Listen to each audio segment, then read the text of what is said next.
The faces of 21st century monarchy. These are the remaining few who preside over a system of hereditary rule. But what place does inherited power have in the modern world? In a world where democracy is considered king, what power do kings really have? And why is this real-life Game of Thrones still being played out? My ministers will be to use all available means. The monarchy has lost political power and has gained popularity. Monarchy was once the norm, but over the past 200 years, more than 130 countries have transitioned to republican forms of government. 27 monarchies remain. Britain's Queen Elizabeth II is sovereign over 15 other Commonwealth countries. But how secure is the future of monarchy?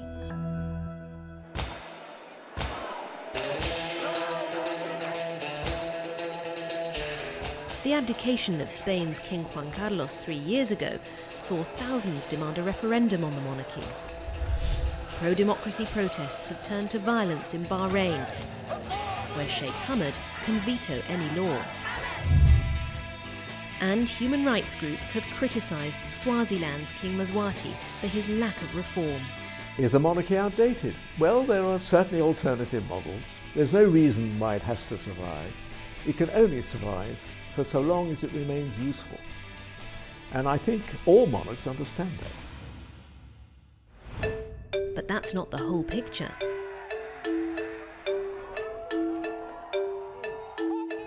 Bhutan's king has overseen dramatic democratic reform.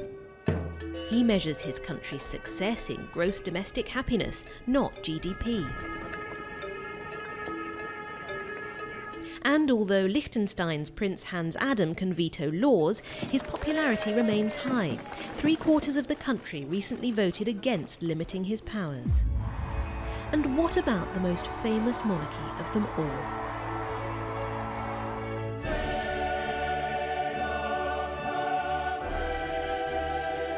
Queen Elizabeth has ruled for more than 65 years. She's the embodiment of Britain's national identity. Few of her subjects have known life without her. Fewer still know much about her. My government's priority. She's apolitical, never gives interviews, a symbol of continuity in a rapidly changing world. But at 91 years old, she has more of her reign behind her than in front. And it's not clear if the admiration for her translates to support for the institution itself.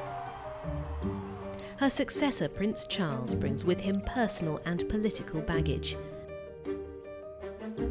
And younger members of the family, though popular, don't have the Queen's mystique. Like the British Queen, many of the world's monarchs are long-lived. In the twilight of their reigns, some have already stepped aside for the younger generation. The future of the monarchy will be in their hands, though not necessarily in their control. Will a new generation of subjects brought up on ideas of social justice support rulers whose position is an accident of birth? Or will those rulers provoke resentment rather than reverence?